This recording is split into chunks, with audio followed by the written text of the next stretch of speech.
Hello, my name is Sarah. I am 16 years old. I live in a small port city. Our city is not big, but it is busy and full of life. I have no parents. My mother died when I was born. My father got cancer when I was 6 years old, and after a long time of suffering, he died. I only have one person in my life, my brother James. James is 10 years older than me. He is very kind and loves me very much. He is not like others. He is different. He is like a child. He laughs a lot. He plays with me. He cries when I cry. He could not study because he is a slow learner, but takes very good care of me. He does not understand many things, but he is kind. He is soft. He has a big heart. I love him more than anything. Every morning he makes breakfast for me. He cannot read, but he walks me to school. He says, "Sarah is the smartest girl in the world." I smile when he says that. I feel like a queen when he holds my hand. People laugh at him. They say he is crazy. They don't see his heart. They don't see his love, but I see it. Then one day, my happy life ended. It was a sunny day. The sky was blue. I was at school. James was outside. I saw many police cars. I saw people shouting. Then they took my brother. They put him in handcuffs. They pushed him. They shouted, "You are a killer." I screamed, "No, no, he didn't do anything. He didn't kill anyone." But no one listened. James looked at me. His eyes were full of fear. He cried, "Sarah, Sarah." But the police didn't stop. They took him away. That night I sat alone. My room was cold. My hands were shaking. My heart was broken. Where is my brother? Why is he in jail? He didn't hurt anyone. He can't even kill a bug. He loves birds. He loves flowers. He is not bad. He is good. But no one believed me. That was the day my life broke. The next morning, I ran to the police station. My shoes were dirty. My face was wet with tears. "I want to see my brother," I shouted. The police looked at me. One man said, "Go home, little girl. Your brother is a bad man." "No," I cried. "He's not bad. He is good. He is kind. Please let me see him." They didn't listen.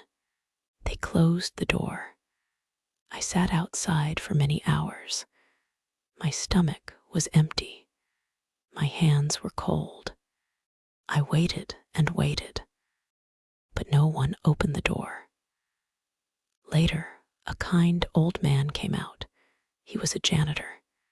He gave me a small sandwich. "Here, girl, eat something," he said. "Do you know my brother?" I asked. He looked sad. "Yes," he said. "He's crying inside. He calls your name again and again." I wanted to run inside. I wanted to hug my brother, but I couldn't. That night, I went home alone.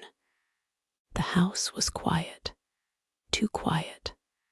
My brother was not there. His shoes were by the door. His cup was on the table, but he was gone. I held his shirt and cried. It smelled like him. It smelled like home. I remembered his smile. I remembered his songs. I remembered his warm hands. I prayed, "Please, God, bring my brother back. He did nothing wrong. He is not a killer. He is my brother. He is my world. Then I closed my eyes. I had one dream. In the dream, James said, "Don't cry, Sarah. I will come back to you." But in the morning, he was still gone, and my heart was still broken. I waited many days. One morning, a nice woman came to our door. She wore a black coat. She said, "I work at the prison. I can help you." "Can I see my brother?" I asked. She nodded.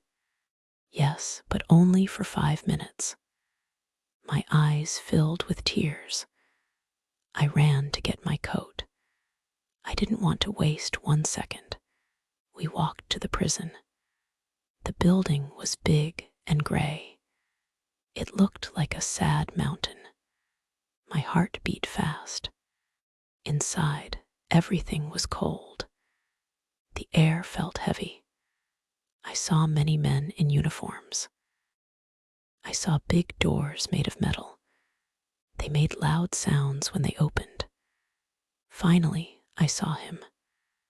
My brother James. He was behind a glass wall. He wore a brown shirt. His eyes were red. His hands were shaking. "Sarah," he cried. "Jimmy," I shouted. I wanted to hug him, but the glass was between us. "Are you okay?" he asked. "No, I miss you," I said. "I miss you too, sweetie." He put his hand on the glass. I put my hand there too. Tears ran down both our faces. "They say I killed someone," he said, "but I didn't, Sarah. I saw a girl fall, tried to help her, but they think I hurt her." "I believe you," I said. "You are not bad. You are kind." Then a guard shouted, "Time is over." "No, please." "I need more time," I cried, but they pulled me away. My brother's face got smaller and smaller. Then the door closed. I couldn't say goodbye. I walked home in the rain. Every drop on my face felt like a tear from the sky. Jimmy was in jail. He was innocent. But no one listened. I was only 16, but I knew what I had to do. I had to save him. I sat in my room with my school books, but I could not study. All I could see was Jim's face behind the glass. All I could hear was his voice. "I didn't do it, Sarah. I believed him. I always believed him. But what could I do? I was just a 16-year-old girl. Still, I had to try. I went to the school library. I looked for books about law. I didn't understand all the words, but I tried. I wrote down one sentence in my notebook. Innocent people should not be in prison. I showed the sentence to my teacher. Her name was Miss Anna. She looked at me for a long time. "What is this about?" she asked softly. "It's about my brother," I said. "They think he's a killer, but he is not. He is a kind man. Please, can you help me?" Miss Anna put her hand on mine. "I remember your brother," she said. "He came to your school play." He clapped louder than anyone. I smiled. "Yes, that's him," she said. "I will try to talk to a lawyer." I nodded. I wanted to hug her. I walked home with hope in my heart. For the first time in weeks, the sun felt warm. But when I reached my door, something was wrong. There was red paint on the wall. It said Killer's House. I froze. My hands shook. My lips hurt from pressing together. Why are people so cruel? They don't know the truth. They don't know him. I ran inside and closed the door. I sat on the floor and cried into my knees. But then I heard Jim's voice in my mind. Be strong, Sarah. You are brave. Yes, I had to be brave. Even if the world was against me, I would fight for my brother, for the truth. One evening, Miss Anna came to my house again. She had a small folder in her hands. There is something you need to see, she said. We sat at the table. She opened the folder. Inside were pictures and papers. This is the girl who died, she said. Her name was Lily. She was the daughter of a rich man. I looked at the photo. The girl was smiling. She had a red balloon in her hand. She was not alone that day, Miss Anna continued. Another man was with her, but no one talked about him. I looked at her with wide eyes. Who was he? Miss Anna pointed to a name on the paper. Daniel Clark. Why did no one ask him questions? I asked. Because he is rich, she said. He is powerful and your brother is not. I felt fire in my heart. It wasn't fair. They needed a name, a face, someone to blame. Miss Anna said, your brother was there. He was easy to choose. But he is innocent, I shouted. I believe you, she said. We went to the prison the next day. Jimmy was tired. His eyes had no light. I told him everything. Jimmy, they lied, I said. Someone else was there. A man, maybe he pushed the girl. James looked up slowly. He nodded. Yes, he said. The girl had a red balloon. She smiled at me. But then a man came. He shouted. The balloon flew away. He closed his eyes. His hands shook. I tried to help her, but I was too late. Tears fell from my eyes. I held his hand through the glass. It's not your fault, I said. We will show the truth. I promise. He looked at me, and for the first time in many days, he smiled. Just a small smile, but it gave me hope. The truth was hiding in the dark, but I was ready to find it. 1 week later, we went to court. I sat in the big room. My hands were cold. My heart was fast. Jimmy sat beside a lawyer. He looked small in his prison clothes. The judge came in. Everyone stood up. The lawyer spoke first. He showed the papers. He told the truth. He said James did not kill the girl. He tried to help her. Another man was there. His name is Daniel Clark. People in the court looked shocked. The judge asked, "Is there proof?" Miss Anna stood up. "Yes," she said, "I found someone." A woman saw the man push the girl. She was too scared to speak before. Then the woman came in. She was shaking, but she looked strong. "I saw everything," she said. "James is not a bad man. He helped the girl. He cried when she fell." The court was quiet.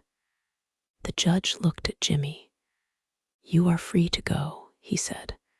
My heart stopped. Then I cried. I jumped from my chair. I ran to my brother.